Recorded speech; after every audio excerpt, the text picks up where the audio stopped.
Hola, ¿qué tal? Buenas noches. Yo soy el maestro Javier Cuevas Stringlos, soy director administrativo de IGACEM. A nombre de nuestro rector, el doctor Carlos Cuevas, que no puede estar el día de hoy con nosotros, les doy la bienvenida a este curso de oncología para enfermeras. Y la ponente del día de hoy es la licenciada Ariela Vázquez Hernández.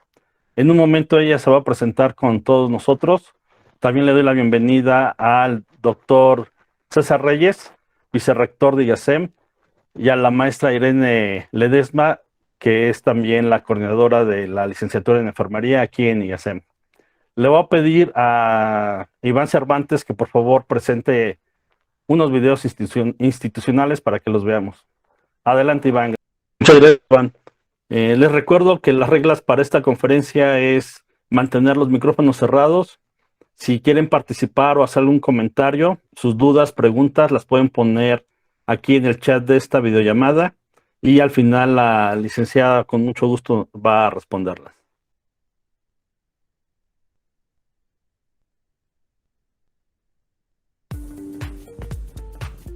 Hola, ¿qué tal? Soy la maestra Julieta Espinosa y yo estudié la maestría en Administración de Hospitales. Quiero compartir con ustedes la experiencia de haber estudiado dicha maestría.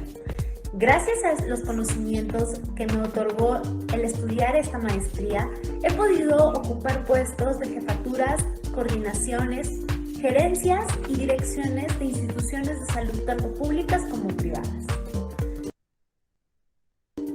Actualmente soy docente en IGACEM de la maestría en Administración de Hospitales y puedo asegurarles que esta maestría les va a brindar los conocimientos necesarios para poder administrar correctamente los recursos de un hospital. Todo el personal de salud actualmente debe de conocer todas las áreas que se imparten dentro de esta maestría. El personal de salud no puede ser ajeno a este conocimiento. Estamos hablando de áreas como economía de la salud, mercadotecnia de la salud, calidad, finanzas. Todas estas áreas del conocimiento les van a permitir formar parte integral del hospital en el que ustedes pertenecen o al que ustedes gustarían pertenecer, de una manera mucho más activa en todas las áreas. La maestría nos permite obtener las herramientas necesarias para hacer frente a la actualidad. Estamos viviendo un momento donde la economía de la salud está dirigiendo la economía del país y la economía mundial. Todo esto lo van a poder aprender y lo van a poder vivir dentro de la maestría en Administración de Hospitales. Es una decisión muy inteligente porque, como les digo, el personal de salud ya no puede estar ajeno a estas áreas del conocimiento. Deben de ser parte de su formación integral como profesionales. Después de que ustedes hayan terminado esta maestría, serán profesionales multitareas que les van a permitir tener conocimiento de muchísimas más áreas, un perfil profesional mucho más integral, mucho más valioso para el mercado, mucho más valioso para ustedes, y definitivamente ampliará su criterio, ampliará su visión y les permitirá ser parte activa en la administración de un hospital.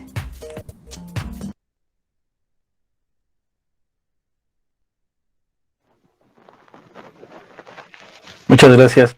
Ahora sí, le cedo la palabra a la licenciada Ariela Vázquez Hernández para que comencemos este curso. Muchas gracias.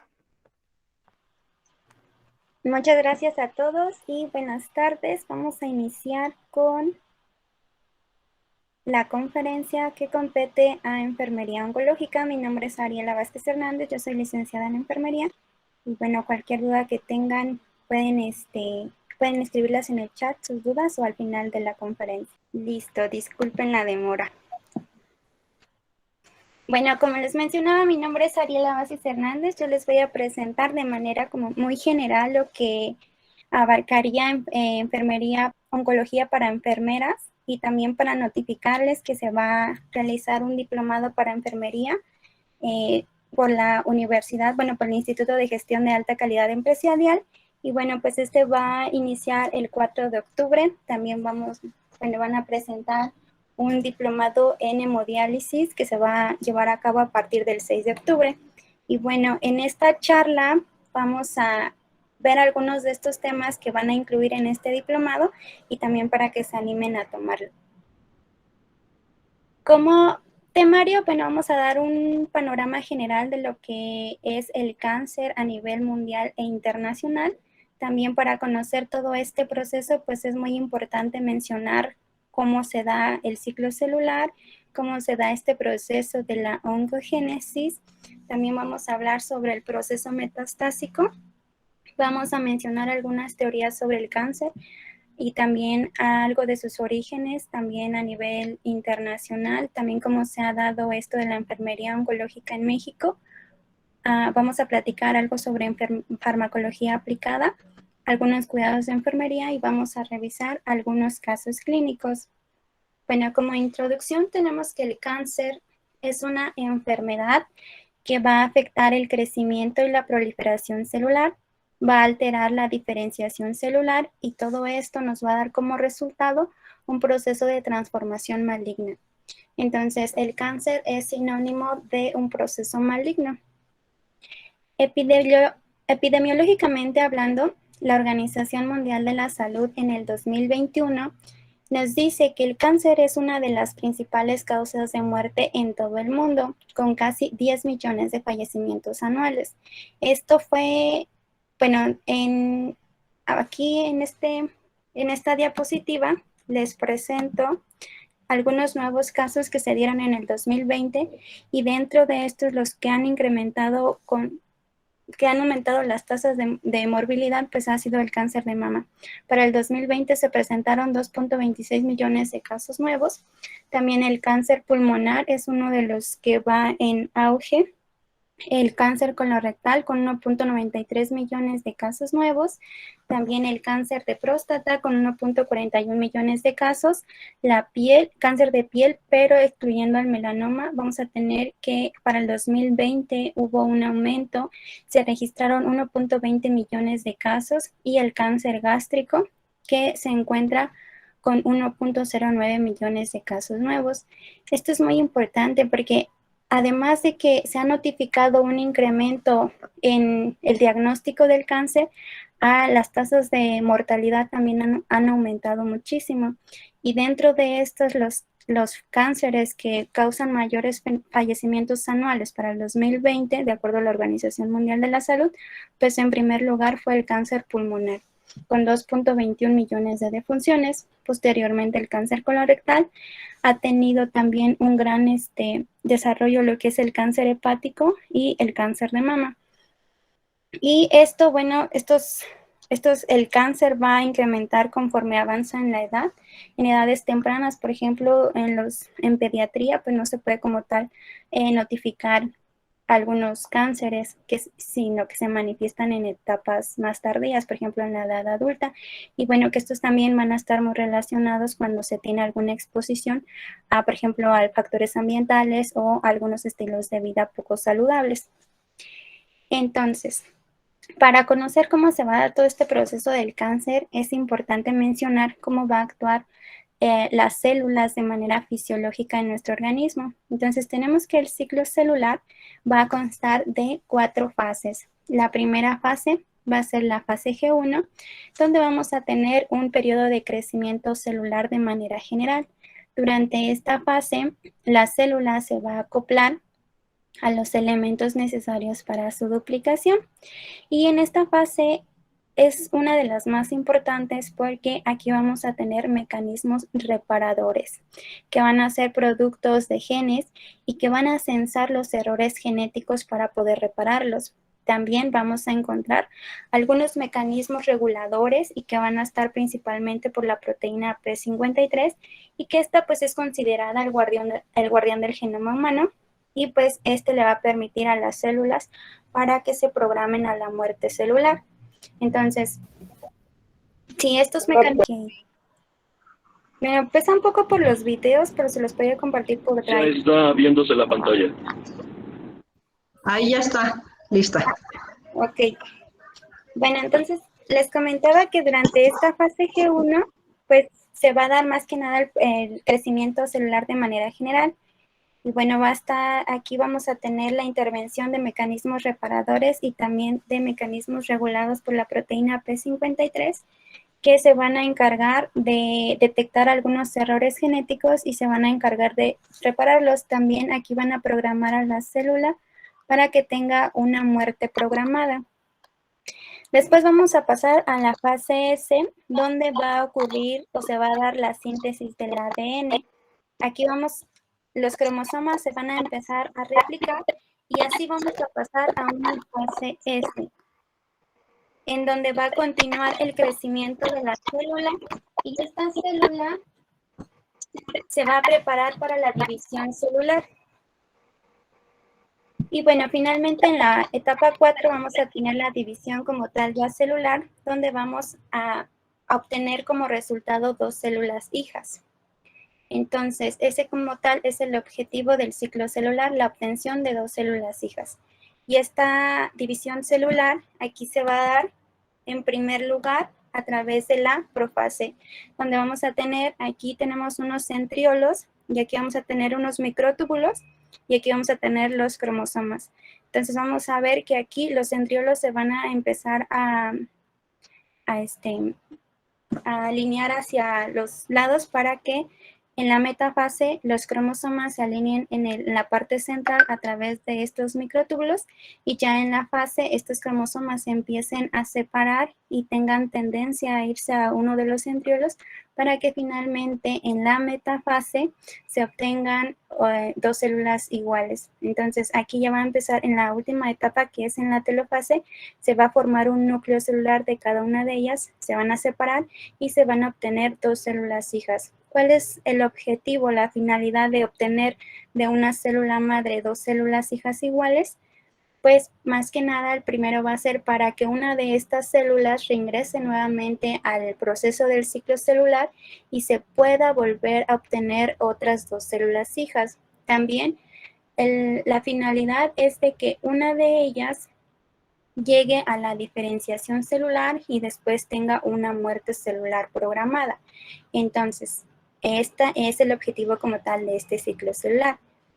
También es importante mencionarles que hay una fase o un punto G0 que es considerado como un estado quiescente. ¿Qué quiere decir esto?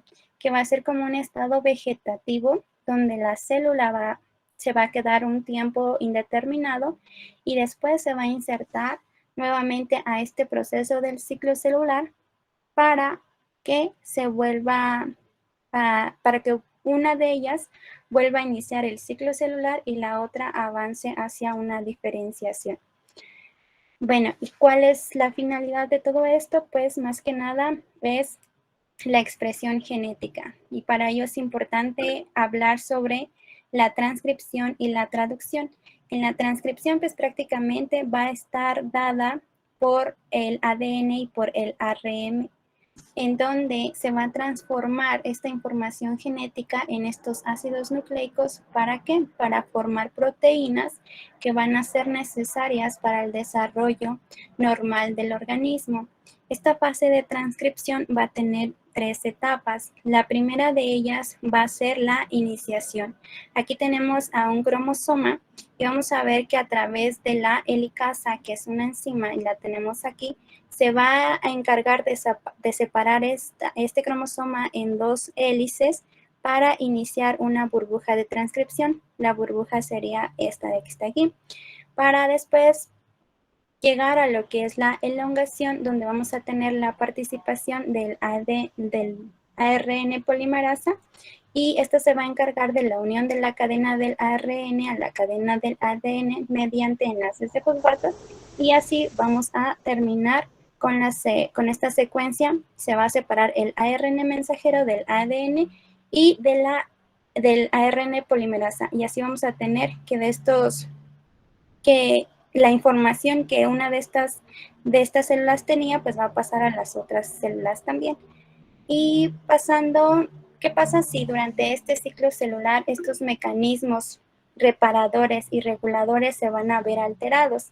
Bueno, pues dijimos que en la fase G1 la célula prácticamente se va a encargar de crecer, y si estos mecanismos que tenemos en la fase G1 llegan a fallar y esta célula llega a tener una mutación, pues va a pasar rápidamente a la fase S.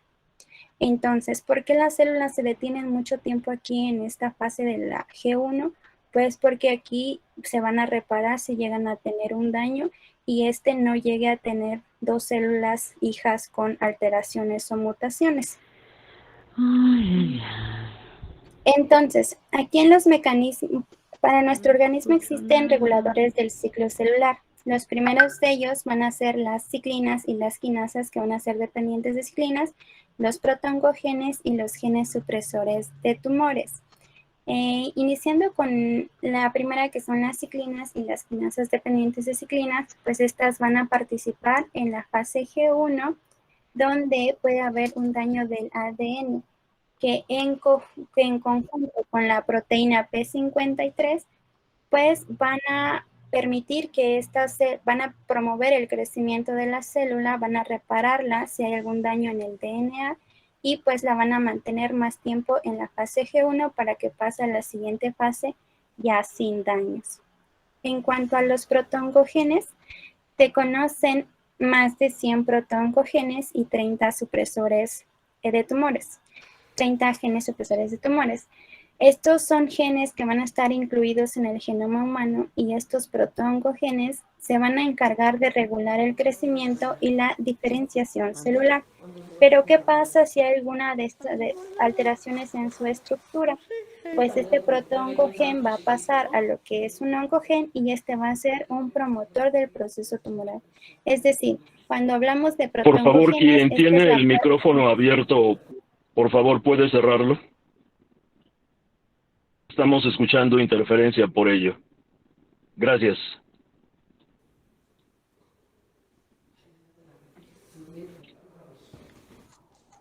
Bueno, continuando, los protoncogenes pues van a ser los que se encuentran en el genoma humano de manera natural. Cuando estos se ven alterados, pues ya se van a convertir en un oncogen, y esto ya no es normal. Y así es como va a iniciar un proceso tumoral. Ahora, estos protoncogenes, si llegan a tener alguna alteración en su estructura, principalmente van a ser por mutaciones. Las mutaciones van a ser cambios en la secuencia de los ácidos nucleicos. Principalmente se va a dar por deleciones, que va a ser la pérdida de algunos de los segmentos de estos cromosomas, y también por translocaciones, que va a ser por el traslado de un sector cromosómico a otro.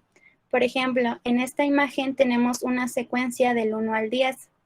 Pero ¿qué pasa si hay una deleción? Esta secuencia del 1 al 10 va a tener una parte, o se va a omitir una parte. En este caso se va a omitir el 5 y el 6. El 5 y el 6 no van a ser parte de este cromosoma. Entonces, si aquí vemos que tenemos un telómero que está grande, aquí va a ser uno más pequeño. Ahora, en el caso de las translocaciones, vamos a tener igual una secuencia del 1 al 10, pero ¿qué va a pasar? Que en lugar de seguir 1, 2, 3, 4, 5, 6, va a seguir 1, 2, 7, 8, 9. Es decir, va a haber un traslado de un sector cromosómico a otro. Ahora, cuando hablamos de los genes supresores de tumores, estos prácticamente van a frenar a las ciclinas, van a inhibir la proliferación excesiva celular, y van a dejar a las células más tiempo en la fase 1. ¿Para qué? Pues para que participen todos estos mecanismos para reparar el ADN en dado caso de que esté dañado. Y bueno, lo van a inducir a la muerte celular programada. Uno de estos principales genes supresores de tumores, pues es la proteína 53, que esta va a inducir al suicidio a aquellas células que estén mutadas, para evitar que llegue a formarse un proceso cancerígeno. Y bueno, aquí les coloqué una tablita de cuáles son algunos de esos genes supresores de tumores, El primero que fue descrito en la literatura pues fue el retinoblastoma. Este gen, si tiene alguna alteración en el cromosoma 13q, va a ser promotor o como resultado nos va a dar un cáncer que sería un retinoblastoma, cáncer de pulmón, cáncer de vejiga, cáncer de mama o un sarcoma. Y otro de los genes que son muy conocidos es el P53, que también ya les había mencionado, que es considerado el guardián del genoma humano. Esto fue escrito aproximadamente en los años 80 y si este gen llega a tener una alteración en el cromosoma 17p 13.1, nos va a dar como resultado un cáncer de mama, cáncer colorectal, cáncer gástrico, algún cáncer de pulmón, algún melanoma, cáncer de ovario, cáncer de páncreas. Y si logran darse cuenta, dentro de estos cánceres que encontramos aquí, que son resultados de una alteración, mutación o una ausencia del P53, pues nos va a dar como resultado los cánceres que a nivel internacional, a nivel mundial, pues se presentan con mayor frecuencia. Pero también vamos a tener otros genes como el BRCA1 y el BRCA2 que van a ser genes cuidadores. El RB y el P53 prácticamente van a ser guardianes, pero estos dos van a ser cuidadores del genoma. Si alguno de estos se ve alterado en el cromosoma 17q, en el 13q, nos va a dar como resultado un cáncer de mama. No sé si ustedes lleguen a conocer a Angelina Jolie. Ella tuvo como tal una mutación en estos dos genes, entonces ella como profilaxis para que no le diera cáncer de mama se realizó una mastectomía profiláctica, ya que si llegamos a encontrar alguno de estos genes, pues ellos tienen entre 4 y 6 veces más de presentar un cáncer de mama. Ahora, pasando a lo que es la carcinogénesis, tenemos mecanismos genéticos y también mecanismos epigenéticos que van a regular esto. Entonces, tenemos el origen de un origen monoclonal alterado, es decir, vamos a tener una célula alterada que va a escapar de los mecanismos reguladores que encontramos en la fase G1 del ciclo celular y que la va a convertir en una célula anárquica. ¿Qué quiere decir esto? Pues que va a ser una célula que no va a obedecer órdenes de nadie.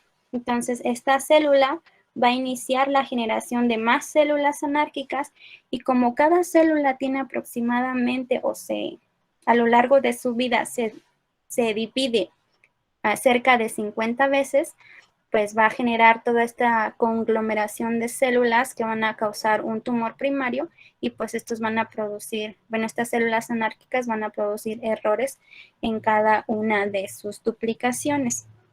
Ahora, si tenemos una mutación genética que va a modificar los productos que codifican a los genes de manera normal, pues se va a dar el proceso de la carcinogénesis. Hablando en este sentido, existen varios tipos de cánceres. Hay algunos que van a ser heredables y se va a dar principalmente por estas mutaciones genéticas y que, se va a dar en alguno o ambos de las células germinales.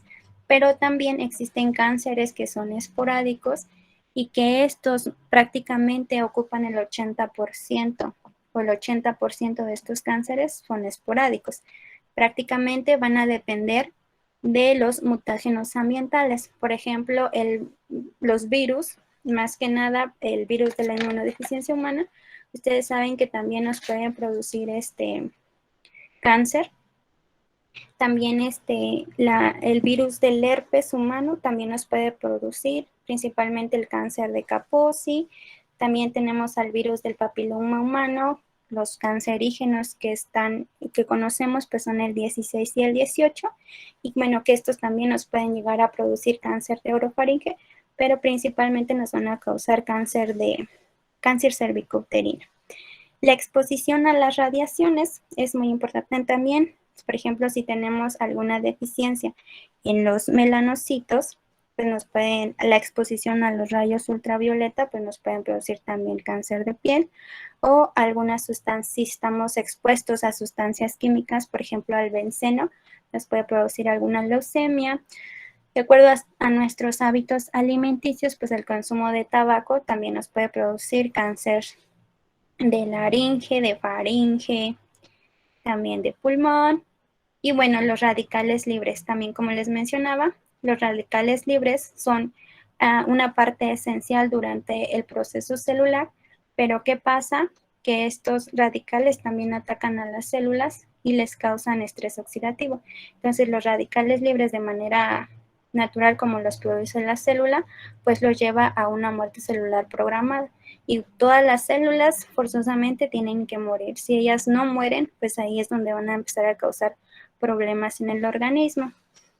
Entonces, de manera general, o como un resumen, esta carcinogénesis va a estar mediada por mecanismos genéticos que van a alterar las estructuras del genoma humano, y estos pues van a ser principalmente por mutaciones, ya sea por translocaciones o deleciones, y mecanismos epigenéticos que van a ser por alteraciones de enzimas o de sustratos.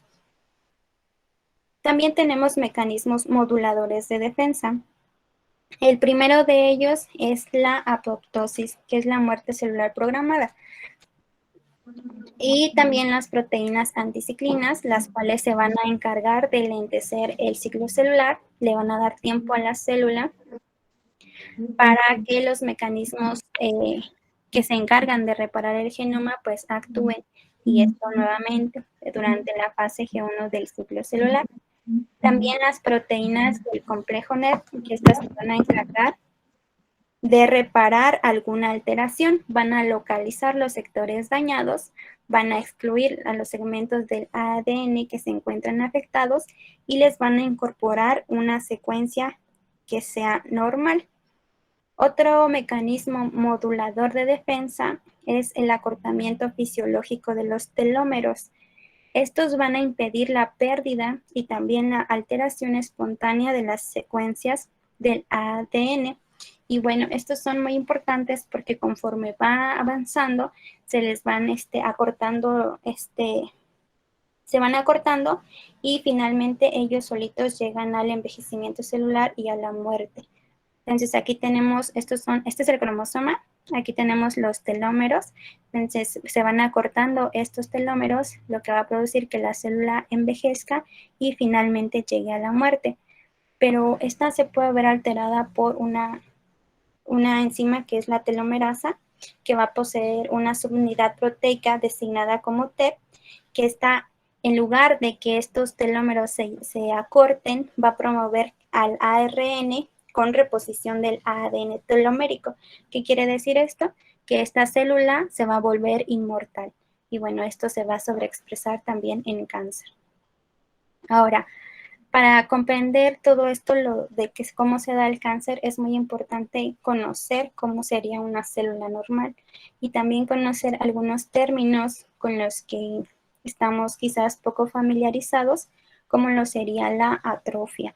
¿Qué quiere decir la atrofia? Pues aquí tenemos una célula normal que tiene su núcleo, está toda bonita, tenemos su membrana basal. En la atrofia, esta célula pues va a ser más pequeña. Si se logran dar cuenta, aquí tenemos una célula que está un poquito más grande, y esta célula mide prácticamente la mitad de lo que mediría una célula normal. Eso es la atrofia, una disminución en el tamaño celular.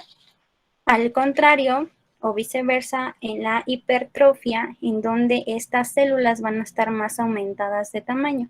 Aquí tenemos una célula normal y aquí tenemos una célula más grande. Esto quiere decir que aquí tenemos una hipertrofia. Ahora, en la hiperplasia, si se dan cuenta, células normales solo tenemos 4, pero en la hiperplasia va a haber un aumento en el número de células. Si tenemos 4, aquí ya tenemos 8 células, entonces eso tampoco es como lo ideal. Ahora, pasando a la metaplasia, bueno, la metaplasia va a ser una sustitución de las células de tejido por otro diferente, pero que estos se van a parecer mucho a la misma hoja blastodérmica. Como logran ver aquí, prácticamente son células iguales, pero cambian en su morfología. Pasando a lo que es la displasia, La displasia va a ser una diferenciación celular anormal y bueno, esta va a ser de manera desordenada. Si se logran dar cuenta, aquí tenemos un orden en la producción de estas células, pero aquí no siguen un orden. Y ya en la neoplasia va a ser, va a continuar con este crecimiento descontrolado de células anormales en cualquier tejido. Y bueno, estas se van a reproducir de manera autónoma, no van a tener o cumplir ningún propósito, se van a dar de manera incontrolada y pues este ya es prácticamente irreversible. Aquí les coloqué un corte histológico de cómo se da, de cómo es esta adaptación celular. Entonces, si tenemos una célula normal epitelial, aquí vamos a tener una hiperplasia que va a incrementar el número de células de este tejido. Posteriormente vamos a pasar a una displasia leve, a una displasia moderada, a una displasia grave. Y aquí ya vamos a tener un carcinoma in situ. Sí, a un carcinoma in situ que va a estar bien localizado. Aquí ya vamos a tener un tumor invasivo y finalmente vamos a tener la metástasis. Entonces, por ejemplo, ¿qué diferencia a un tumor benigno de un tumor maligno? Pues prácticamente que todas estas células anárquicas que ya llegaron a proliferar, pues se mantienen aún dentro de la membrana basal. Se encuentran en un considerado como todavía in situ. Y ya cuando estas células rompen esta membrana basal, pues ya tenemos una diseminación de este tumor maligno y pues aquí ya consideramos como la metástasis. ¿Por qué? Porque ya van a emigrar hacia los vasos sanguíneos o hacia algún vaso linfático para anidarse en otro lugar. Y bueno, el proceso metastásico, aquí tenemos a una célula maligna. Esta célula maligna, como les comentaba, durante el ciclo celular se va a convertir en 2 células hijas. Y estas 2 células hijas, a su vez, una de ellas va a iniciar nuevamente el ciclo celular y se va a convertir en otras 2 células hijas. Y así se va a formar un tumor primario. Para que este tumor primario sobreviva, pues se tiene que vascularizar. Tienen que crear nuevas ramas o nuevos vasos sanguíneos para poder sobrevivir, para que los nutra de nutrientes, etc. Entonces, si una de estas células se llega a desprender de este tumor primario o de sus células vecinas, pues van a navegar por el espacio intercelular, que sería este que está aquí, y va a atravesar la membrana basal de cualquier vaso sanguíneo o vaso linfático, va a degradar estas matrices gracias a las metaloproteinasas y también al plaminógeno que va a destruir toda esta fibrina y esta célula anárquica no tenga ningún problema para introducirse a estos vasos. Esta célula va a migrar a través de estos conductos y durante este viaje va a sobrevivir esta célula a los ataques que les da el sistema inmune, ya que muchas de estas células pasan disfrazadas, el sistema inmune no las reconoce o bien sobreviven. Entonces van a llegar a otro lugar, se van a adherir al vaso, ya sea sanguíneo o linfático, va a haber una extravasación, es decir, que se va a salir del vaso y va a formar un nuevo tumor y se le va a considerar como un tumor secundario. Y así es como se da el proceso metastásico.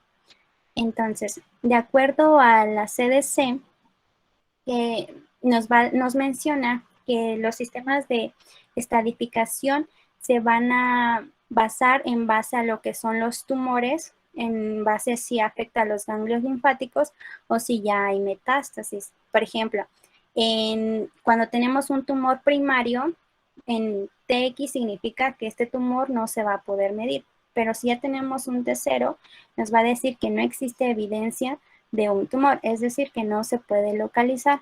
Si ya tenemos un TIS, es que las células cancerosas van a crecer solo en la capa superficial del tejido, pero no van a invadir los tejidos más profundos, que es lo que les comentaba en la diapositiva anterior. Se va a mantener in situ en un solo lugar porque no va a romper la membrana basal de donde se encuentra.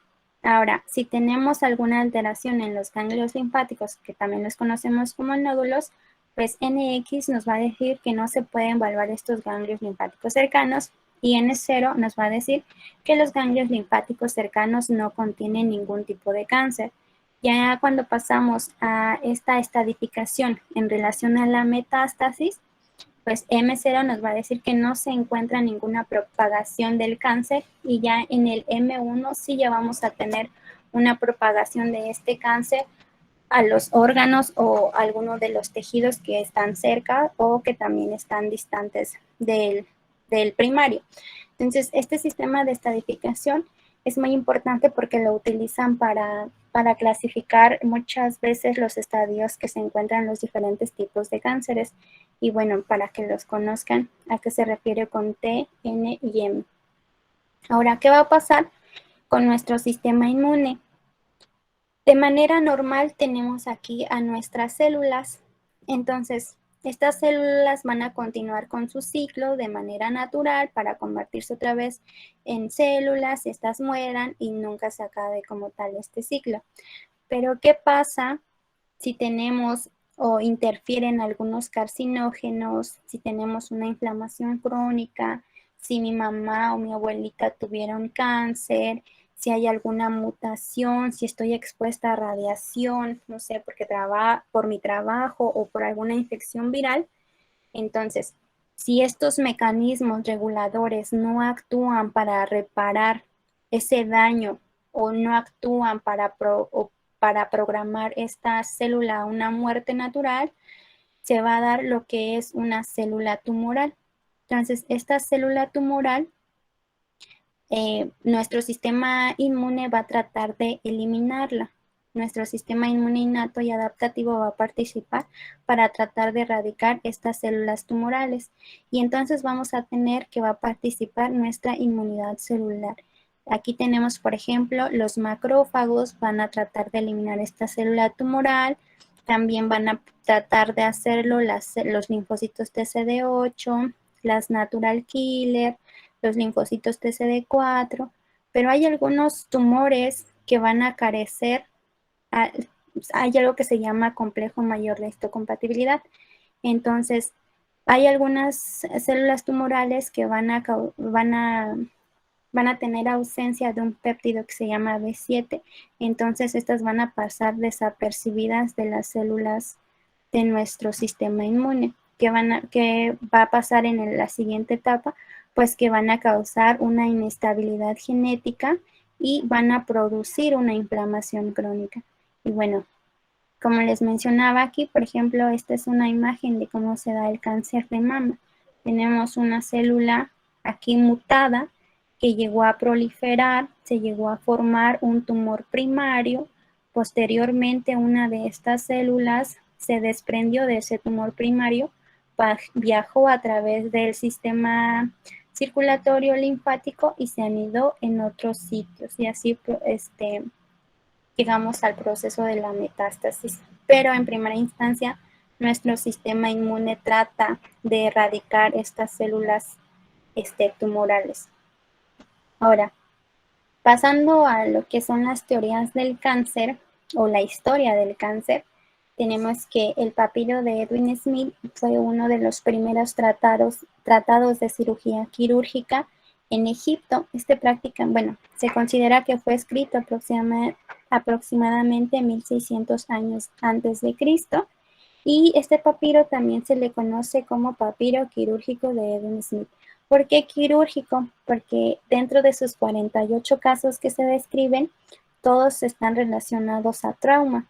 Entonces se cree que este papiro fue escrito por Imhotep, quien fue un médico y arquitecto egipcio, pero también en las bibliografías mencionan que tuvo o participaron algunos otros 3 autores.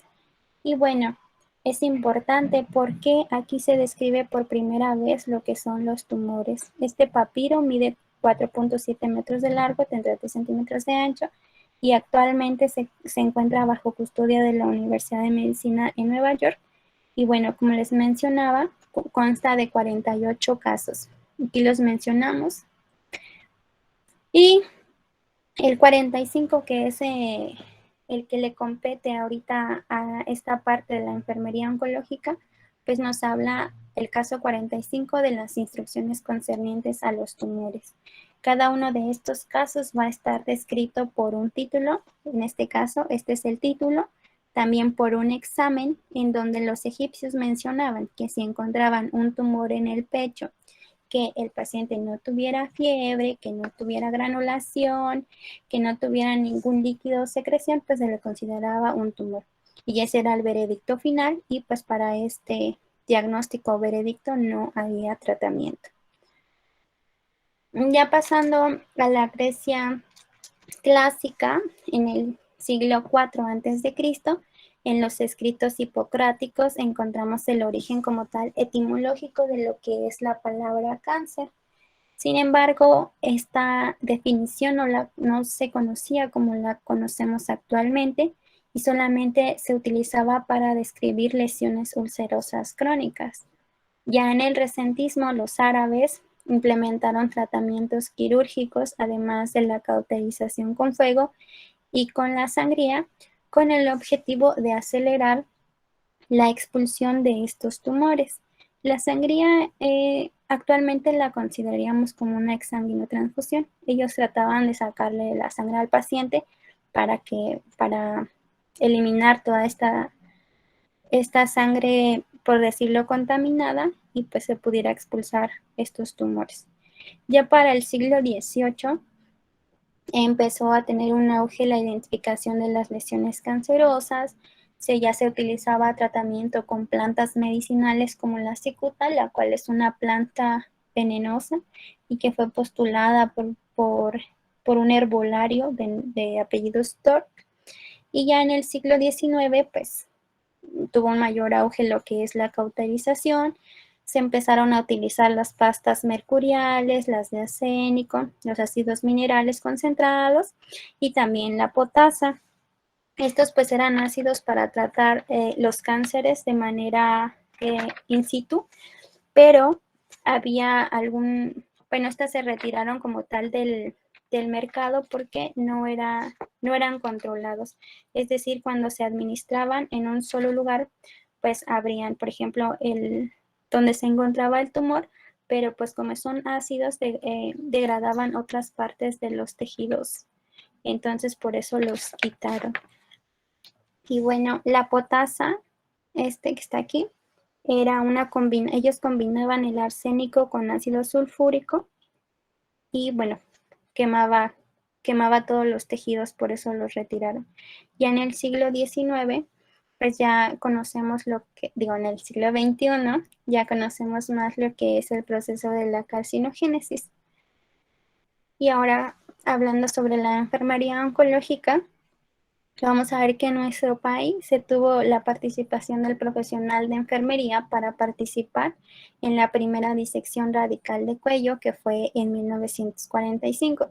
Sin embargo, en otros lugares del mundo, para 1940, ya tenían como lo que era una subespecialidad en enfermería oncológica pediátrica. Y nosotros iniciamos aproximadamente en 1945. Y este fue como uno de los principales orígenes para la enfermería oncológica. Ya en base a esta participación que tuvo el profesional de enfermería, en 1987 se formó la Asociación de Enfermeras Mexicanas en Oncología. En 1929 se da por el primer curso posttécnico de enfermería oncológica en México y en América Latina. Y en base a esta participación tan importante que han tenido el profesional de enfermería, en el 2008 se crea una especialidad para enfermería oncológica. ¿Qué quiere decir esto? Que enfermería oncológica durante todos estos años ha participado en la prevención, actualmente en el diagnóstico y en el tratamiento de los pacientes que son diagnosticados con cáncer. Y bueno, pasando a lo que es la farmacología aplicada y haciendo como difusión de lo que es el diplomado en enfermería para que lo contemplen también, pues ahí se va a hablar de lo que es la quimioterapia.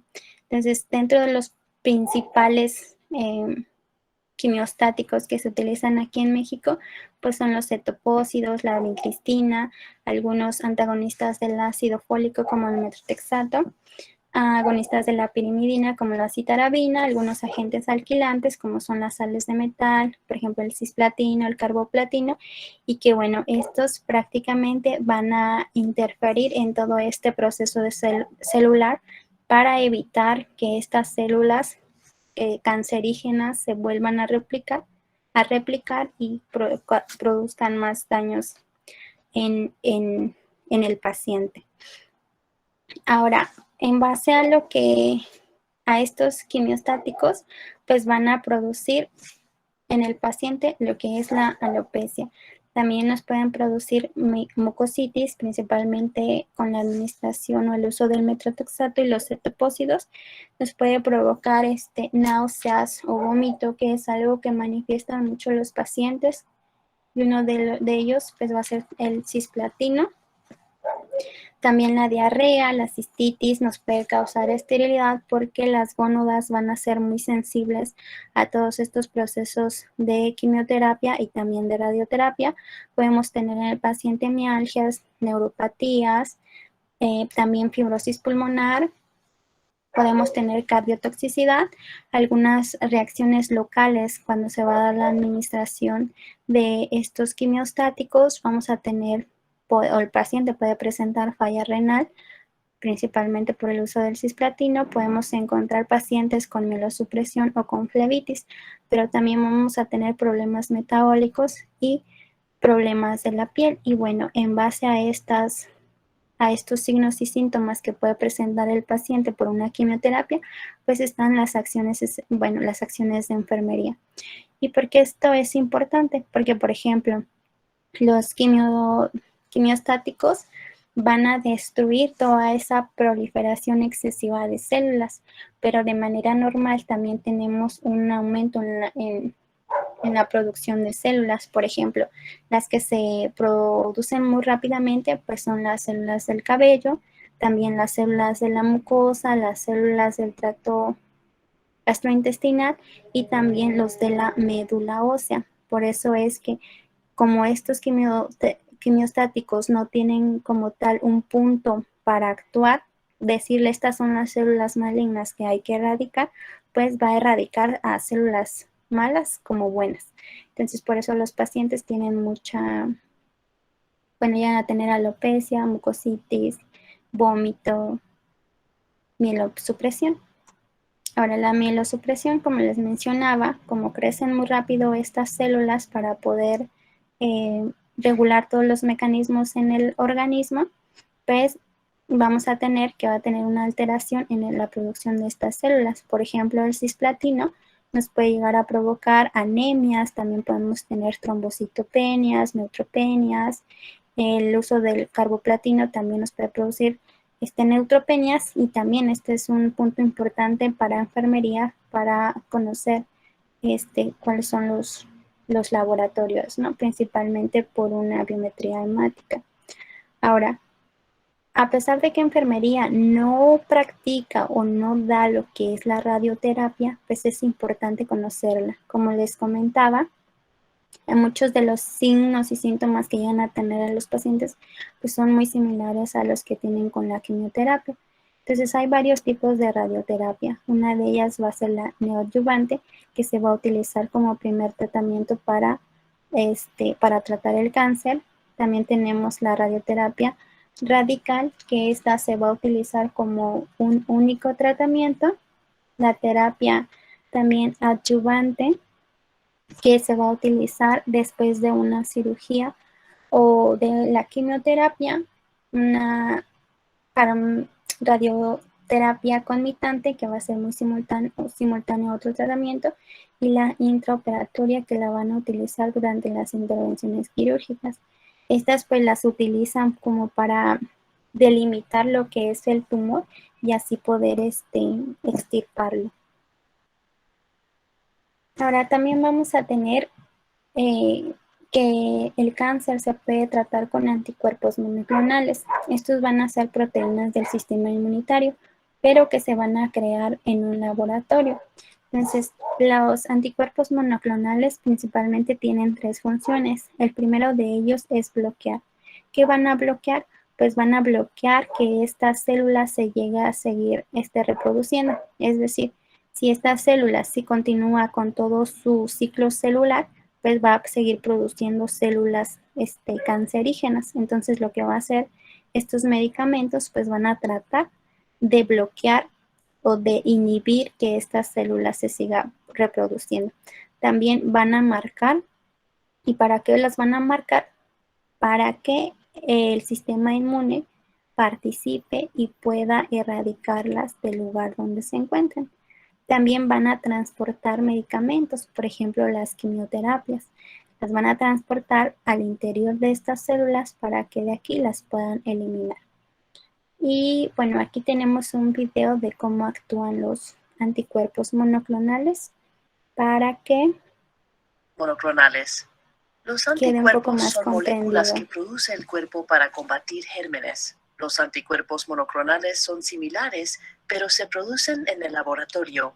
Los médicos los usan para encontrar o tratar el cáncer y otras enfermedades. En este video se explica qué son los anticuerpos monoclonales y algunas formas en que se usan para tratar el cáncer. Los anticuerpos tienen forma de Y. Se unen a su diana molecular, es decir, cada anticuerpo se dirige a una sola molécula específica. El anticuerpo y su diana encajan como las piezas de un rompecabezas. En el laboratorio se crean muchas copias idénticas de un anticuerpo monoclonal capaz de unirse a su diana molecular en la superficie de la célula cancerosa. Los anticuerpos monoclonales se usan para bloquear moléculas que las células cancerosas necesitan para multiplicarse, marcar células cancerosas para que el sistema inmunitario las destruya o transportar sustancias que dañan estas células. Por esta razón, son útiles en un tipo de terapia dirigida para el cáncer. Por ejemplo, el trastuzumab es un anticuerpo monoclonal que se une a HER2, una molécula que se encuentra en la superficie de algunas células cancerosas. Al bloquear HER2, las células cancerosas no reciben la señal para multiplicarse. Otro ejemplo es el bloqueo de VEGF, una molécula que hace que los vasos sanguíneos crezcan. El anticuerpo monoclonal bevacizumab bloquea VEGF e impide que crezcan los vasos sanguíneos nuevos que el tumor necesita para sobrevivir. El pembrolizumab es otro anticuerpo monoclonal que se une a los puntos de control inmunitario en las células inmunitarias. Al bloquearlos, ayuda a que las células inmunitarias destruyan las células cancerosas. Otros anticuerpos monoclonales marcan las células cancerosas para su destrucción. El rituximab es un anticuerpo monoclonal que marca las células cancerosas cuando se une a una molécula llamada CD20. El sistema inmunitario detecta estas marcas y destruye las células cancerosas. Otros anticuerpos monoclonales que sirven para combatir el cáncer transportan medicamentos, toxinas o sustancias radiactivas a las células cancerosas. El brentuximab vedotina es un anticuerpo monoclonal que lleva unido un medicamento de quimioterapia. Cuando el anticuerpo se une a su diana en las células cancerosas, libera el medicamento de quimioterapia que las destruye. Muy bien. Y entonces, como podemos ver, estos anticuerpos monoclonales son muy funcionales para tratar el cáncer. Sin embargo, también son muy caros y pues no están como a disposición de todos. Pasando a los antagonistas de los receptores de la serotonina, algunos de los signos y síntomas que van a presentar más los pacientes con quimioterapia y con radioterapia, pues van a ser las náuseas, el vómito. Entonces, estos medicamentos como el ondansetron y el paloxetron van a tratar de inhibir ese reflejo antiemético. Y bueno, tenemos, por ejemplo, algunos de estos quimiostáticos se pueden ingerir por vía oral, pero también hay otros que van a ser administrados por vía hemática. Entonces, cuando tenemos alguna de estas toxinas, le van a mandar un reflejo o van a mandar un reflejo a través del nervio vagal al centro emético y bueno, le va a mandar señales a los músculos abdominales para que empiecen a contraerse al tracto gastrointestinal y también al esófago para que se dé todo este proceso de lo que es la emesis. Ahora, también tenemos fármacos de rescate, como es el ácido folínico. Este principalmente va a ser como un antídoto porque va a reducir la toxicidad de la quimioterapia. También se puede utilizar la difenhidramina, que se va a utilizar principalmente como un antihistamínico. Es decir, va a marcar, o es un marcador proinflamatorio del H1 y el H2 y va a evitar que se produzca una reacción alérgica severa. ¿Por qué? Porque al administrar los quimiostáticos, pues, como dijimos, no tiene como tal una selección o una afinidad por las células cancerígenas, va a destruir todo. Entonces eso nos puede causar alguna reacción alérgica severa y este medicamento se utiliza para inhibir todo este proceso. Ahora, como cuidados de enfermería, principalmente van a ser el control de los signos y síntomas, como les comentaba, de la quimioterapia y de la radioterapia. Aquí es importante, por ejemplo, en cuanto a la alopecia, mencionarles a los pacientes que cuando se les administra su primera quimio o radio, semanas después van a empezar a notar una pérdida del cabello. Y cuando se empiece a caer este pelo, sí van a tener crecimiento, pero va a ser muy pequeño y va a ser muy delgado. Sin embargo, cuando ya se terminan estos tratamientos o estas terapias, semanas después también van a notar que les empieza a crecer nuevamente el cabello. Entonces, cuando hay una pérdida de lo que es el cabello, el paciente puede sentir dolor en el cuero cabelludo y también puede que tenga frío. Entonces, por eso es que muchos pacientes utilizan los gorritos o utilizan algunos vendajes en la cabeza para evitar el dolor y también para protegerse del frío. La mucositis, pues es muy, se presenta con mucha frecuencia en los pacientes. Más adelante vamos a ver, un poco más sobre la mucositis. También tratar las náuseas y el vómito, como les comentaba, administrando estos antieméticos para mejorar o inhibir estos reflejos nauseosos. Y pasando a otro punto, es muy importante el control del dolor. Muchos de estos pacientes van a presentar dolor. Es importante valorar nuestra escala EVERA y ver cuál es el puntaje que tienen. Por ejemplo, si tienen un dolor leve que va a estar de 0 a 3, pues le podemos administrar un analgésico no opioide con un coanalgésico. Por ejemplo, puede ser el uso del paracetamol, algún AINE o un metamizol. Si el paciente llega a presentar aquí un puntaje de 4 a 6, lo que podemos hacer es administrarle los analgésicos del escalón 2. Bueno, esta escala de analgesia pues fue decretada por la Organización Mundial de la Salud y en este escalón nos dice que le podemos dar opioides débiles, coanalgésicos y algún otro del escalón número 1. Y algunos de estos que podemos utilizar como opioides débiles, pues va a ser la codeína y el tramadol. En un escalón 4, cuando el paciente, 3, nos manifiesta que tiene un dolor entre 7 y 10, le podemos administrar opioides potentes, como lo es la morfina, la oxicodona, el fentanil, la metadona o la buprenorfina. Y también vamos a hacer uso de los coanalgésicos o del escalón número 1. Ya en el escalón número 4 va a ser cuando los pacientes tienen muchísimo dolor y se van a tratar con métodos invasivos, principalmente que van a ser epidurales o se van a bloquear como tal los nervios periféricos, más el uso de los coanalgésicos. ¿Cuáles son estos coanalgésicos? Pues principalmente van a ser para controlar el dolor neuropático.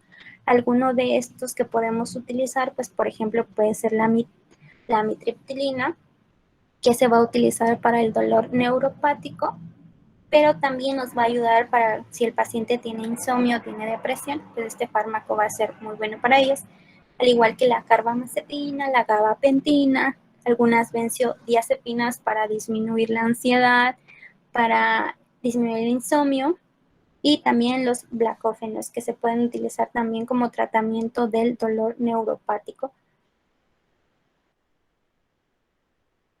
Ahora, en relación a los cuidados de la piel, Principalmente los pacientes no se pueden aplicar cremas, pomadas o lociones si sus médicos no lo recomiendan. ¿Por qué? Y menos si se va a llevar a cabo alguno de estos tratamientos como es la radioterapia. Tampoco es útil cubrir las zonas de tratamiento con tela adhesiva. Aquí dice esparadrapo porque esto lo saqué de la Asociación Española de Cancerología. Bueno, como es en España, pues allá utilizan esparadrapos, pero aquí utilizamos la tela adhesiva o algunas tiritas. Para bañarse o para lavarse alguna región, ellos tienen que utilizar jabones neutros y se tienen que bañar con periodos cortos de tiempo. ¿Por qué? Porque su piel se vuelve mucho más sensible. Como les mencionaba, la radioterapia y la quimioterapia no tiene como un punto para decir esta célula es buena, esta es mala, sino que elimina a las dos. Entonces, si inhibe este ciclo celular, pues no vamos a tener células. Entonces, por eso es importante que los baños sean por periodos cortos de tiempo, al igual que hay que secar suavemente la piel. Como los pacientes llegan a tener una piel muy sensible, no es útil frotar la piel, sino que se tiene que hacer como una técnica de esponjeo para secar esta piel. Vamos a evitar el uso de cuchillas o también de rastrillos para afeitarse y no se debe aplicar lociones. La piel se vuelve muy sensible, entonces hay que evitar este tipo de dispositivos. También hay que evitar lesiones como son los rasguños, los cortes en la piel. ¿Por qué? Porque muchos de estos pacientes con el uso de la quimioterapia, de la radio, del cáncer, llegan a tener mielosupresión, que pueden tener las plaquetas bajas, son muy susceptibles a cualquier infección y también vamos a tener el cuidado con el sol. Estos pacientes no pueden exponerse tanto tiempo a la luz solar. Y si se van a exponer a la luz solar, tienen que tener cubiertos prácticamente todo el cuerpo con ropa de algodón, es lo más recomendable. Ahora, también deben de tener una dieta saludable. Hay muchos pacientes que ante estos tratamientos llegan a tener la boca seca. Entonces, para ello se les recomienda que beban pequeñas cantidades de agua, también que eviten comidas muy secas y que utilicen o coman de preferentemente purés. Entonces esto les va a ayudar mucho para disminuir y evitar la boca seca. En cuanto a la mucositis, es muy recomendable que consuman alimentos fríos o a temperatura ambiente. Incluso algunos pacientes también si llegan a tener, por ejemplo, náuseas después de las quimios o de las radios, les llegan a dar hielito frappé. Entonces esto es bueno para tratar la mucositis y también para tratar las náuseas. Hay que evitar alimentos ácidos, por ejemplo, las naranjas, los limones, y también hay que evitar alimentos duros, como son las galletas, las papas, algunos frutos secos, y muchos de los pacientes llegan a presentar disfagia, es decir, que tienen problemas para deglutir. Entonces es importante darles pequeñas cantidades de alimentos o también recomendarles que consuman o darles purés. Hay que evitar alimentos sólidos como el pan y la carne y también hay que aumentar el consumo de agua. Cuando los pacientes llegan a tener una falta de apetito, es importante que ellos coman, por ejemplo, en el momento que ellos gusten. O sea, sabemos que en los hospitales pues esto no se puede, ¿verdad? Pero por ejemplo, si el paciente llega a tener 3 comidas y no tiene apetito, pues hay que darles por proporciones pequeñas y aumentarles el número de comidas. Por ejemplo, pueden comer 5 o 6 veces al día en cantidades pequeñas. También deben ser alimentos ricos en hidratos de carbono, por ejemplo, el pan, el arroz y la pasta. ¿Por qué? Porque estos carbohidratos nos van a proveer de energía. Entonces, si el paciente está todo dinámico, asténico, también porque no come, pues entonces es importante que consuman su dieta carbohidratos para aumentar esta energía basal. Y también los suplementos nutricionales, recordando que muchos de los pacientes llegan a tener, por ejemplo, anemias, hay que darles suplementos nutricionales, ¿para qué? Y si no comen, hay que darles hay que ayudarlos con este aporte para evitar, por ejemplo, las anemias, la anorexia. Y también es importante la prevención de las infecciones. Como están muy inmunodeprimidos, es importante no exponerlos. Ellos llegan a tener algo que se llama aislamiento protector. Entonces es importante proveerles de este aislamiento. Si los pacientes están en casa, pues ellos hay que salir lo más mínimo que se pueda. También hay que revisar, recibir visitas, lo menos que se pueda, y también con todas sus medidas de higiene. Al igual que evitar toxicomanías, principalmente por el consumo de tabaco, el consumo de alcohol. Y algo muy importante aquí es la analgesia. Como ya mencionamos en la escala de la analgesia de la Organización Mundial de la Salud, muchos pacientes abusan de esta analgesia. Entonces, si el paciente tiene un dolor mínimo, pues no se puede autoadministrar morfina, ¿verdad? O no le podemos dar morfina porque su dolor es leve. Pero ¿qué pasa si los pacientes tienen un abuso de estos opioides fuertes? Pues van a generar dependencia. Entonces esto también hay que tratar de evitarlo en medida que se pueda. La actividad física.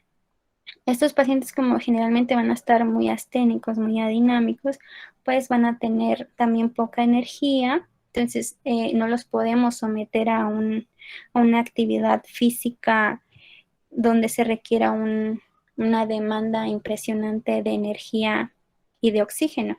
Entonces lo que podemos hacer con ellos es brindarles ejercicios pasivos. Incluso estos ejercicios los pueden realizar desde su cama o desde la habitación en donde se encuentren. Otro punto importante pues son las vacunas. Como les mencionaba, el cáncer hepático en los últimos años, en el 2020, pues es uno de los primeros cánceres que tienen una tasa elevada de mortalidad, y es importante la aplicación de estas vacunas de la hepatitis. Y otro punto muy importante es la vacuna del virus del papiloma humano. Entonces, para evitar que este virus del papiloma humano, principalmente los que son cancerígenos, que es el 16 y el 18, pues los lleguemos a tener algún factor de riesgo, pues es importante administrarlos. Y otra cosa que es relevante, pues este virus o este cáncer se va a presentar más en los países que se encuentran en vías de desarrollo, por ejemplo, México. Entonces hay que promocionar o difundir estas vacunas. Ahora vamos a pasar a algunos casos clínicos donde vamos a ver algunos cuidados que son importantes de enfermería. Por ejemplo, en este estudio que fue realizado por Orbay Vázquez y sus colaboradores en el 2021, nos hablan sobre los cuidados de enfermería en un paciente que fue intervenido de una cirugía de mama. Entonces tenemos que fue una mujer de 35 años que fue nulípara, tuvo antecedentes heredofamiliares de cáncer y que llega a la exploración de mamas y se le detectan nódulos que le duelen, le mandan a hacer estudios, unas radiografías, una mastografía, y resulta que tiene un cáncer de mama avanzado. Y bueno, se le realiza una mastectomía. ¿Cuáles serían los cuidados que el profesional de enfermería podría brindar en este caso? Bueno, estos autores nos mencionan que le podemos brindar cuidados preoperatorios y también cuidados postoperatorios. Por ejemplo, ellas se basaron mucho en la teoría de Virginia Henderson, que nos habla sobre las 14 necesidades.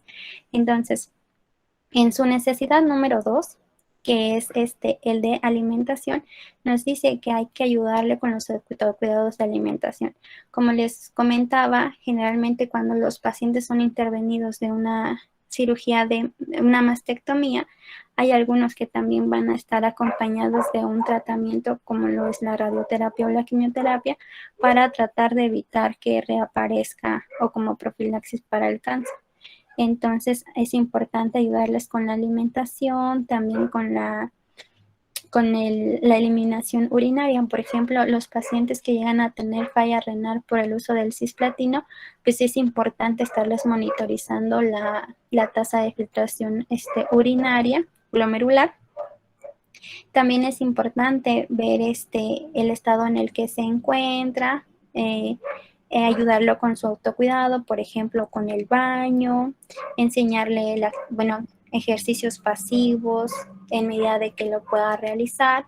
También hay que regularles la temperatura. Generalmente cuando son sometidos a una cirugía, salen hipotérmicos o con hipertermia, entonces hay que tratar de mantenerlos eutérmicos.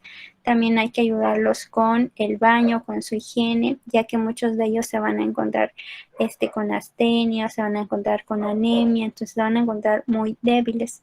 También el cuidado de las heridas es muy importante para evitar infecciones. También hay que enseñarles, el personal de enfermería tiene limitada la información que le puede proporcionar al paciente. Sin embargo, sí podemos proporcionarle cuidados y la educación es muy importante para que ellos puedan solitos realizar su autocuidado. También los cuidados posanestesia, estar vigilando los datos, por ejemplo, los signos vitales, datos de la frecuencia cardíaca, de la presión arterial. Hay que administrarles medicamentos intravenosos. Si los requieren, hay que cuidar las heridas, también el manejo de los dispositivos de los accesos vasculares. Y por ejemplo, aquí en México, pues está regulado por la norma 022 que nos habla sobre la terapia de infusión. Cada cuando tenemos que cambiar, por ejemplo, las líneas, los circuitos, cada cuando se le tiene que realizar curación a una herida, si está visible el punto de inserción o no. Y también el cuidado de los drenajes, si es que si llega a salir el paciente con drenajes, pues también hay que estarlos cuantificando, hay que ver el sitio de inserción, hay que ver si no hay alteraciones en la periferia de la piel y las sondas vesicales, estar cuantificando qué es lo que le estamos ingresando, cuánto está egresando, ver si su balance es positivo o negativo para ver si está reteniendo líquidos o no. Y también es importante hacer uso de nuestras 5 momentos, sobre todo cuando utilizamos o estamos en presencia de dispositivos invasivos para evitar las infecciones. Ahora, aquí tenemos otro caso donde nos hablan sobre los cuidados de enfermería en un paciente oncológico que presenta mucositis. Esta fue una revisión de la literatura que realizó Peña Molinero y sus colaboradoras en el año 2017 y ellas nos hablan, el caso clínico es que tenemos a un paciente que presenta fiebre nocturna y que tiene neutropenia, llega a tener pancitopenia. A la exploración, cuando ustedes lo realizan, tienen algo o el famoso algodoncillo, que principalmente es el resultado de que ahí anida un hongo que se llama Candida albicans. Entonces, llega a presentar aftas y ustedes dan un diagnóstico de mucositis. La mucositis pues va a ser una inflamación de esa mucosa y como ya mencionamos que estas células de manera natural proliferan muy rápido, pues todo lo que son los quimiostáticos o la radioterapia pues van a detener ese proceso acelerado celular y van a alterar aquí a la mucosa. Es importante mencionarles también que esta mucositis se va a dar a lo largo de todo el tracto digestivo, pero se va a manifestar más que nada en la parte de la orofaringe. Entonces ya tenemos a este paciente que llega aquí con nosotros. ¿Cuáles serían los cuidados que le podemos proporcionar a los pacientes con mucositis? Bueno, pues prácticamente va a ser la higiene oral. La higiene oral se tiene que realizar después de cada comida. Se tiene que realizar con dientes de cerdas suaves. Si el paciente no llega a tener el cepillo de cerdas suaves, lo que podemos hacer es humedecer un poco el cepillo para que no estén muy rígidas las cerdas. También la atención dental, de hecho esta es recomendable que la realice el paciente antes de iniciar su tratamiento con quimioterapia o con radioterapia para ver si tiene alguna alteración dental, pues se la pueda tratar antes de iniciar estos tratamientos, porque una vez que se inician estos tratamientos pueden tener más complicaciones porque van a estar muy deprimidos, van a tener alteraciones en los factores de la coagulación, etcétera. Los enjuagues bucales. Los enjuagues bucales son recomendables, sin embargo, cuando tienen alcohol, no son muy recomendables, sobre todo en los pacientes que llegan a tener cánceres de cabeza y de cuello, no se llegan a utilizar. Pero sí podemos, de hecho en ninguna literatura nos dice que se puede utilizar solución salina fisiológica y bicarbonato, pero es algo que utilizamos muchos en las unidades a veces hospitalarias porque son muy nobles para los pacientes y nos ayudan con estas nos ayudan para reducir estas alteraciones en la mucosa. De hecho, hay algunos hospitales que llegan a tener sus propias soluciones para tratar de erradicar este problema. Por ejemplo, llegan a tener algunas, no sé si han escuchado, que llegan a tener algunas preparaciones llamadas Filadelfia. Entonces, con esta solución, que es la Filadelfia, los pacientes se realizan colutorios para tratar de disminuir la mucositis. Y bueno, esta solución pues está hecha a base de la anistatina, la cual va a ser un antimicótico que va a tratar lo que es la cándida, va a estar hecha de difenhidramina, de agua bidestilada, también de bicarbonato y también le pueden poner aluminio y magnesio. Y ha resultado favorable en los pacientes que llegan a tener mucositis. En los pacientes que llegan a tener, por ejemplo, cáncer, ya sea en cualquier parte de la cabeza o del cuello, por el dolor que ellos presentan, a veces se les puede administrar morfina al 2% y ese tiene un grado 3 de evidencia científica. Sin embargo, lo más recomendable pues es no utilizarlo. Tratar de hacerlo lo más noble también para evitar el consumo excesivo de opioides.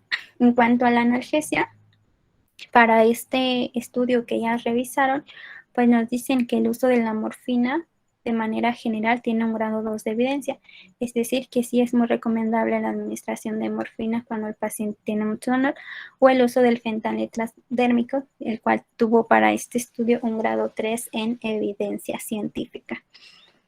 Pasando a un estudio que fue realizado en Brasil en el año 2020, nos dice que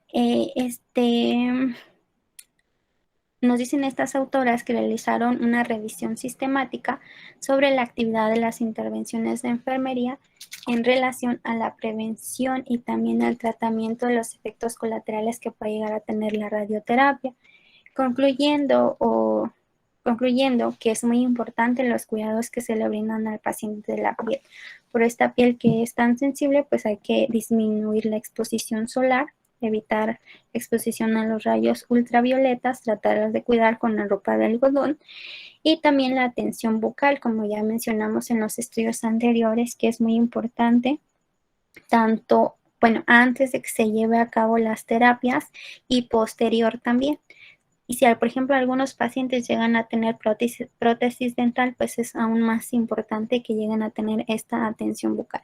De hecho, las prótesis se recomienda que solamente las utilicen los pacientes cuando, por ejemplo, van a salir o cuando van a comer, porque cuando se llegan a colocar las prótesis pueden llegar a lastimar, se pueden presentar sangrados y si llegan a tener mucositis, pues esto va a alterar más a la mucosa.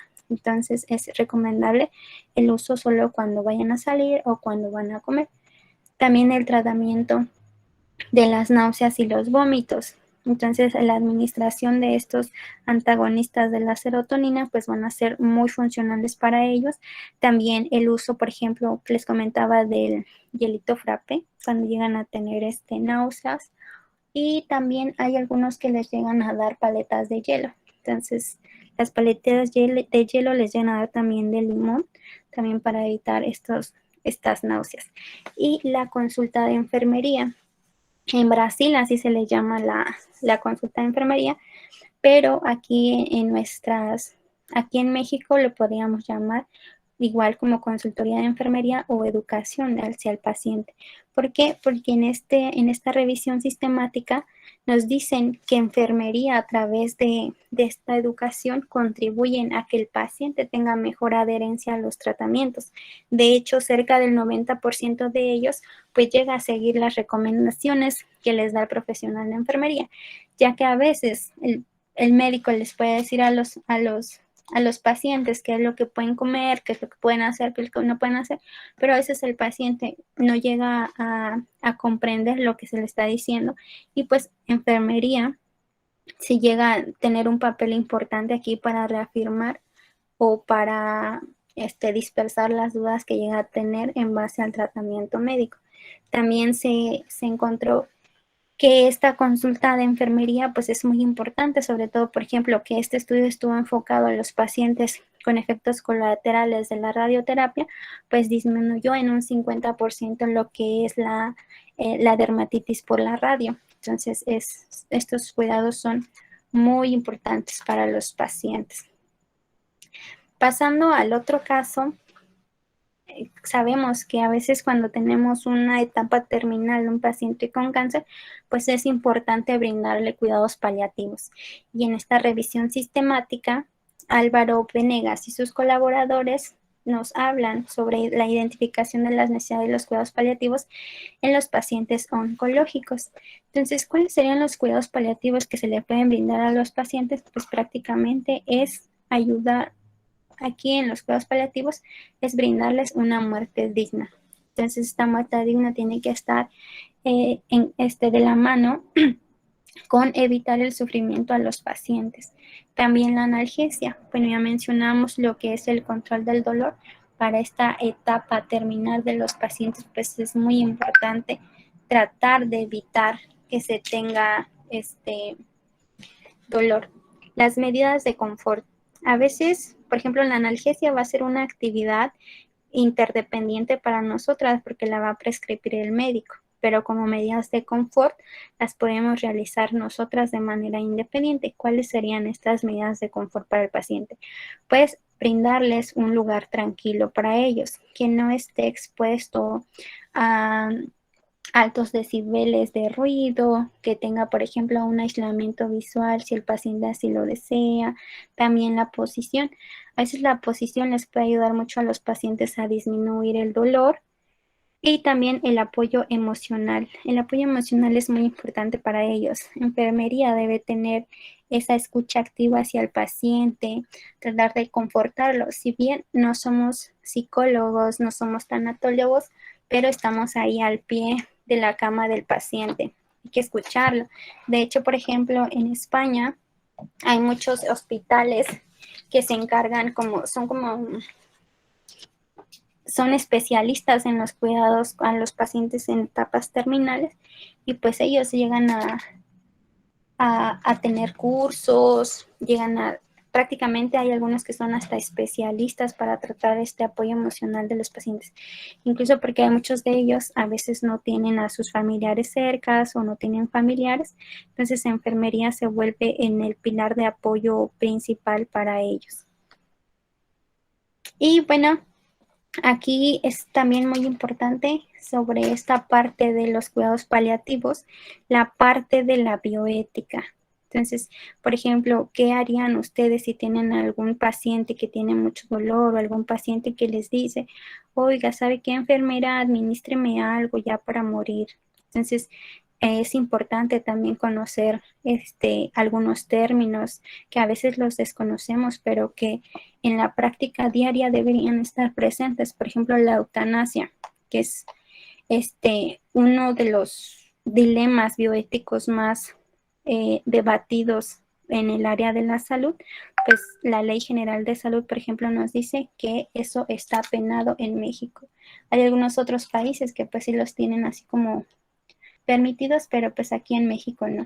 Aquí en México solamente tenemos lo que es la ley de la ortotanasia y también la limitación del tratamiento terapéutico. Y bueno, enfermería ahí también participa, ¿verdad? Con este equipo interdisciplinar, ya que es el profesional que se encuentra al lado del paciente y que puede dar su opinión fundamentada del por qué ya no darle un tratamiento nuevo a un paciente que se encuentra en una etapa terminal. Y bueno, terminando, y esto pues van a ser temas, ahorita se dieron temas así como muy sintetizados, pero que estos van a ser desglosados a profundidad en el diplomado que va a impartir IGACEM sobre enfermería oncológica. Y bueno, también, bueno, que este va a empezar el 4 de octubre y también un diplomado sobre hemodiálisis que va a empezar el 6 de octubre para, si ustedes gustan conocer más sobre todos estos aspectos específicos en los cuidados de enfermería, pues se puedan inscribir. Y bueno, estas son algunas de las referencias bibliográficas que utilicé. Sin embargo, pueden escribirnos en el chat si requieren alguna en específica o más información. Y bueno, eso sería todo.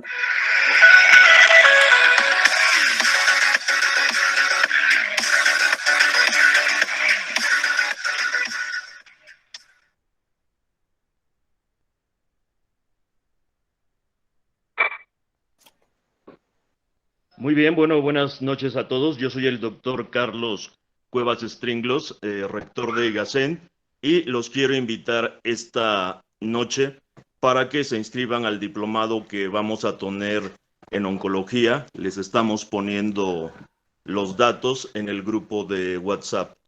Y bueno, le cedo la palabra al doctor César Reyes Hernández, vicerrector de IGACEN, quien les dará mayores informes. Tienes apagado tu micrófono.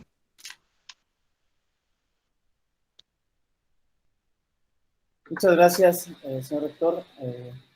También se encuentra con nosotros la maestra Irene Ledesma Facio, que es nuestra directora del área de la salud, y que quiero agradecerles a todos y cada uno de ustedes por haber participado en esta conferencia inicial del diplomado en oncología para enfermería, perdón. Y como bien mencionaban en el inicio, esta estaría iniciando el lunes 4 de octubre en un horario de 16 a 21 horas. Todo es presencial a distancia para que todos puedan participar ya de manera específica en esta conferencia a través de videoconferencia, Google Meet, banda ancha. Las inscripciones ya están abiertas. Se les va a entregar un diploma con código QR. Este es emitido por la Universidad Fidel Velázquez, por el Instituto CONAEC, el Gobierno del Estado y la Secretaría de Educación Pública, y obviamente con IGACEM. Este certificado, repito, está avalado por estas instituciones para que ustedes lo puedan convalidar en plataforma directamente. Y el temario ya es un poco más completo, el que se estaría impartiendo. Se los voy a leer brevemente, que es el temario es ciclo celular y oncogénesis, identificación de células de RNA, teorías del cáncer, farmacología aplicada a tratamiento, cuidados de enfermería a pacientes oncológicos, tratamiento de quimioterapia, bloqueadores de fosfatos, fármacos de rescate, agonista de los receptores de serotonina, anticuerpos monocloidales y proceso enfermero. Este es el temario de oncología que se estaría llevando a cabo en este diplomado. La duración son 6 meses y ahorita en apoyo a todo el personal del sector salud, básicamente del Instituto Mexicano del Seguro Social, que agradecemos ampliamente a las autoridades que nos hayan podido dar esta participación y convocado al personal. Obviamente a nuestros alumnos de nuestro instituto que ya participan en diferentes tipos de niveles académicos. Nosotros estaríamos manejando una inscripción de gastos administrativos de 1,500, mensualidades de 1,500, son 6 meses, y el costo de un diploma de 4,000 pesos. Pero todo implica, repito, el diploma y las constancias con código QR avalados por estas instituciones. Nuevamente, les agradezco muchísimo su atención, estamos a la orden. Ya se están recepcionando información de los alumnos que están interesados en participar y bueno, agradecidos que tenemos una gran convocatoria. Nuevamente agradezco a todas las autoridades. Le doy uso de la palabra a la maestra Irene, nuestra directora de del área de la salud. Adelante, maestra. Sí, buenas noches. Nada más agradecerle infinitamente a la licenciada Ariela Vázquez. Ella actualmente está laborando en el Instituto Nacional de Pediatría, es enfermera pediatra y bueno, estuvo laborando en el Instituto ABC, participó con niños con cáncer y bueno, tiene mucha experiencia, como ya lo vimos, y conocimiento en la materia. Y espero que esta conferencia les haya sido de mucha utilidad y la apliquen en su área laboral.